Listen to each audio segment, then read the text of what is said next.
Igbo ndị ọma, anyị ekene unu. Ndewo. Ndị na-ahụ n'ihe onyonyo a tata bụ Odoziakụ Chinasa Ọzọ na Maazị Chimemeda Amobiọzọ dị arọ anọ. Anyị bụ ndị Umulumgbe n'Udi Local Government n'Enugu Steeti.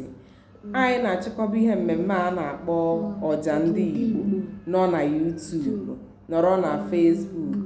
Ebumnobi ihe mmemme a bụ Ọja Ndị Igbo bụ iji kwalite ezigbo asụsụ na omenala Igbo anyị na-anyụ ka ọkụ na agbụrụ anyị a.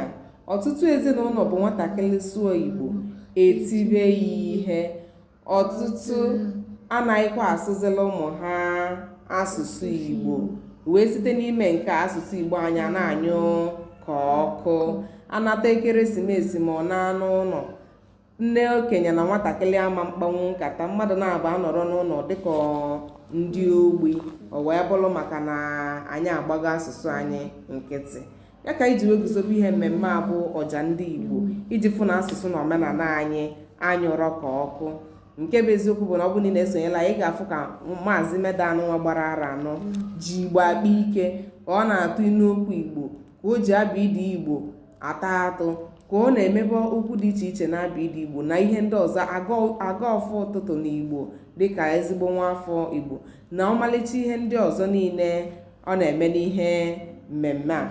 Anyị wee na-ayọ gị bụ onye na-ekiri ihe onyonyo anụnwa, gị bụ onye asụsụ na omenala Igbo na-adị mma, n'ụzọ pụrụ iche na-ayọkwa aka na-achị steeti anyị bụ His Excellency Ifeanyi Ugwuanyi, ezigbo nwanne anyị nwoke onye Ojebe Ogene, nwoke ọhụụ mba anyị bụ Maazị White Money, Maazị Ego Ọcha.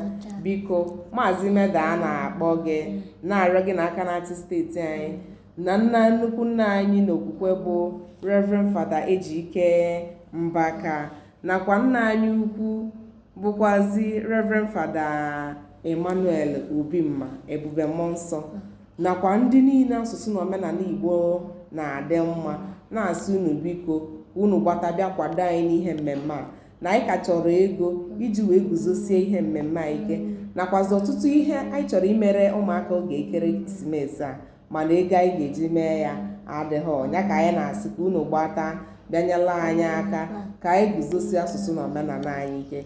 Bịa nọnyela anyị aka ka anyị wee nwee ike fụọ ego wee mee ihe ga-atọ ụmụaka ụtọ, ihe ga-eme ka ụmụaka dị uchu n'asụsụ na omenala Igbo anyị. Biko nu meenụ ka ozi a gagharịa ebe ọbụla ị nọ, nweta ozi a mee ka ọ gagharịa n'ụzọ pụrụ iche. Anyị na-ayọkwazi ndị Amaokwe TV ka emee ka ihe onyonyo anụnwa gagharịa.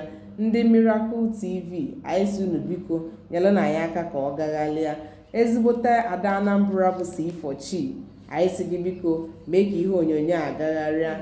Ezigbote Ada Ndị Igbo bụ Ada Egara Nsụka, biko iso na onye anyị na-akpọ n'ozi a, anyị si gị nyere aka mee ka ozi a gagharịa, ka anyị guzosie na ezigbote asụsụ na omenala anyị ike. Ndewo no, biko nu meenụ ka ozi a gagharịa mba ụwa niile. Ndewo.